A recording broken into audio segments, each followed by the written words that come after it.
Okay, so I'm going to start with this card here is Five of Coins.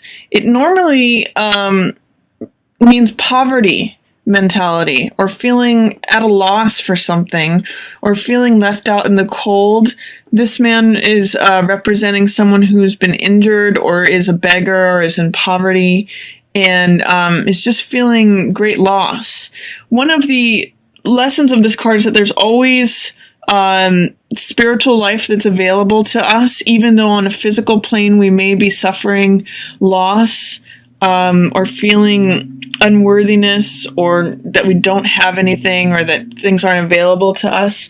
It's also, this is the Devil card, and in both of these cards, I'm noticing there's this star energy. So you may have felt like a fall from grace. You may have felt like you used to be the star in some way or another. This is towards the beginning of the month. There's some way that a star has fallen, is what these two cards are telling me. You're feeling destitute, left out in the cold.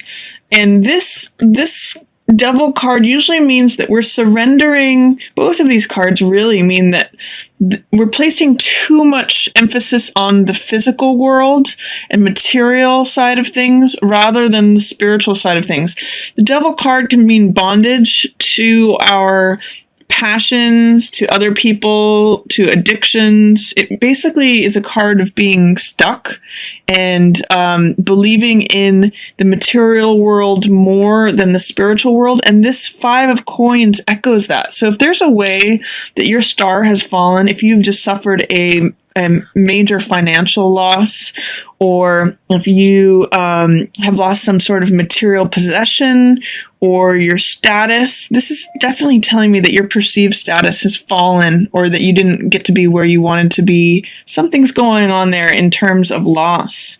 And my recommendation to you, or what these cards are telling me, is that somehow the focus on the material plane is too strong right now. Someone's being too materialistic, and they need to focus more on the spiritual side of things in order to get freedom from this stuckness, from this unworthiness, from this material preoccupation.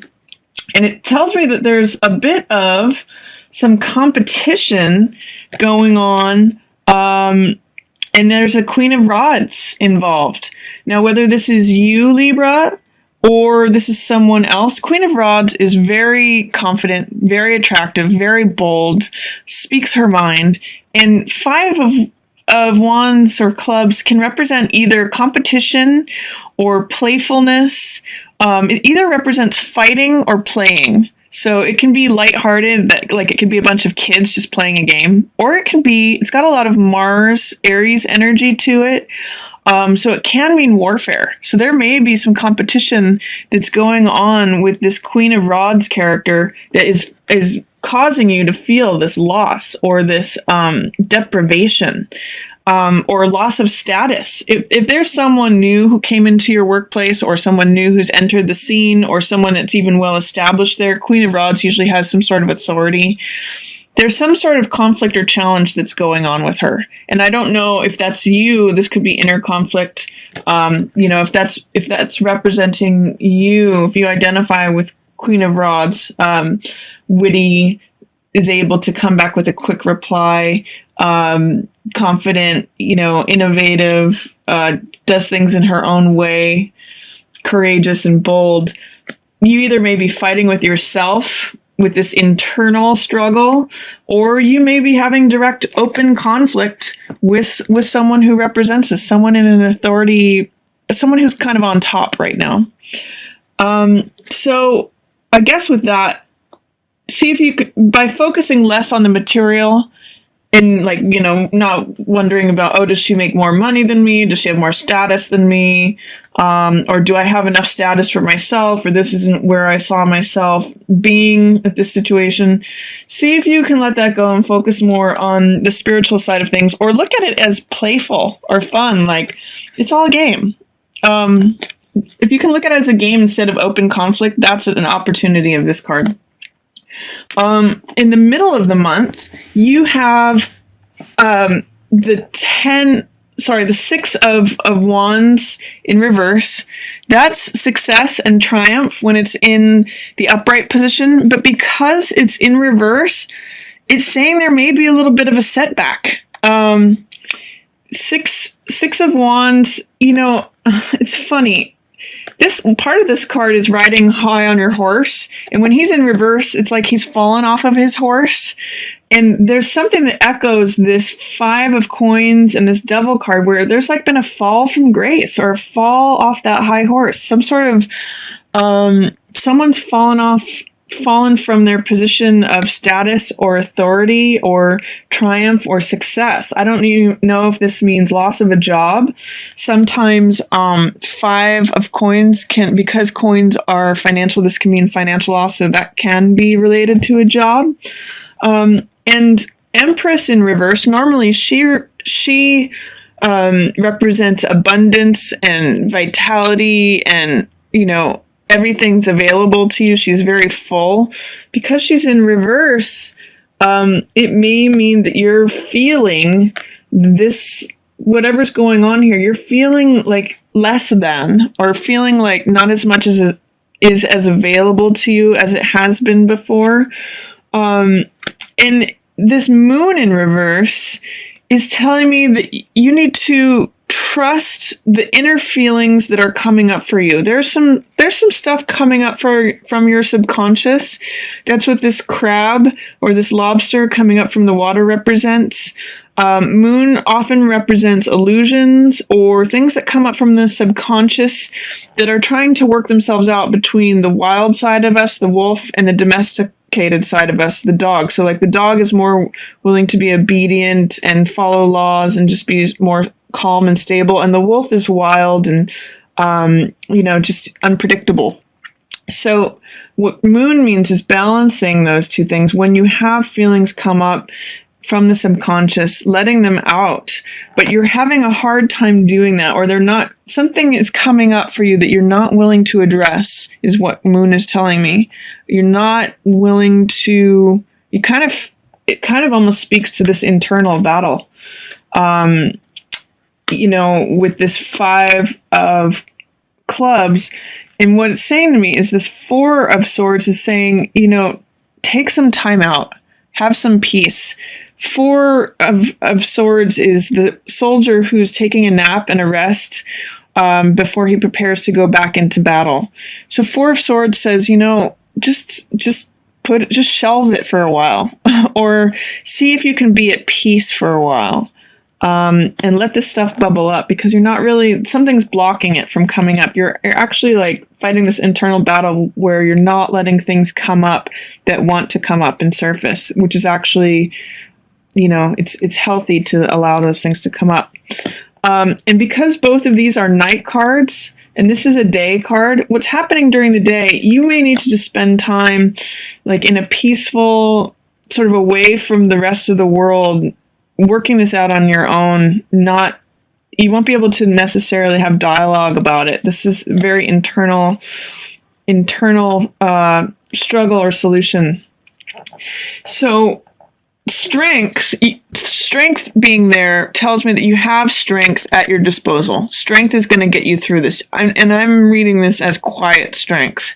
So by performing an open battle with whoever this figure is, or dealing with this situation outside, you're really not going to have success with that. It's gonna be more of this horse falling off the horse energy. But if you can have the quiet inner strength to endure this, sorry, I'm holding the card over there. Quiet inner strength will get you through it. This strength card is a lot about patience, endurance, doing things in a soft way. She is very different from, say, this person. What these two cards have in common is they're both very strong. However, Queen of Rods does things in a brash, overt, bold, fiery way, and Strength, who is actually the stronger card, she's the major arcana card, does things in a more gentle, subdued, patient enduring kind of way. That's why they both represent fire. The Lion represents fire and Queen of Rods represents fire. But you can see that strength tames fire through sheer will of endurance and calmness and patience. True strength. Not forcefully pushing things through, but holding fast and having patience, endurance, and calmness. That's true strength. So really, what this card is telling me is if you can hold through it, you have a lot of strength available to you. In the last part of the month, we have Knight of Rods in reverse, Wheel of Fortune, this Four of Swords, and then the Three of Coins. So Knight of Rods in reverse. Knight of Rods always wants, he's very courageous and bold, and in the Rider-Waite, he's, he's riding on a horse that is rearing up on its hind legs, and he's basically full charge ahead. And if there's someone who's like that, if that's you, or if that's someone else, things are going to change for that person. This Wheel of Fortune is coming up where Wheel of Fortune says change is inevitable. So what was high is going to be low. What was up is going to be down. What was down is going to be up. So tables are turning. And if you know someone, or if this reflects you, or someone who's been like very gung-ho, very trying things out, maybe him being in reverse says, even though this person's been enthusiastic and going for things really haven't been going their way. They're in reverse. That's going to change. Wheel of Fortune in reverse means it may not change as quickly as you'd like it to, but tables are turning slowly. So something's changing. Either if you've been trying to be gung-ho about something, or someone else has been, things are going to change for this person. Whether it's that things are going to go their way, or that they're going to be turned out of this system, or if they were down, they're going to be up. Things are changing for this person who is full of energy and vitality and vigor and boldness, and like the person who's just like going full steam ahead. This Four of Swords, like I said before, it may mean take time out of a internal battle that you've been fighting, or even with this person. If there's been, if you identify with this, maybe it's saying like chill out for a little bit. This person is fiery, full steam ahead, maybe in conflict with this person. Just take a time out is what Four of Swords is saying. You'll be able to do that by the end of the month. And then what is also showing us is Three of Coins. This often favors collaborative projects, group projects. This could be work.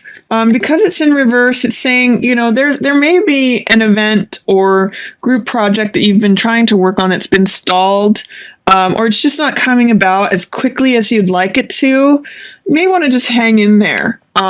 Because this is 3 energy, it's having to do with social events, more than one person. Usually in this card, it represents the architect, the builder, and the person who's actually going to use the building. So it definitely speaks to collaborative efforts. So even if there's a project, for some reason, what I'm getting from this is that if you or someone else has been really gung-ho, like championing a project, building something or creating something, and it's just not happening right now, all these are in reverse, take some time out, and it will likely have better results if you can just like shelve it for a while, or if you can take time out. And this is just strength, and Four of Swords really is just telling me like just have some endurance, have some patience with the situation, and just let things kind of roll for right now, because this Wheel of Fortune will take care of changing things. It seems really passionate and volatile, like warfare in this first week, and this feels like enduring the loss or enduring the challenges that came up for you during this. And then this just seems like, keep plugging away at whatever project this is, especially if it's a collaborative project, but maybe just take a time out on it too. Like you don't have to do things in a forefront, pushy, fiery kind of way. If you can kind of just chill out and back off, you can still work on the project, but just maybe in a little bit of a more subdued, less charged way, and things will turn around.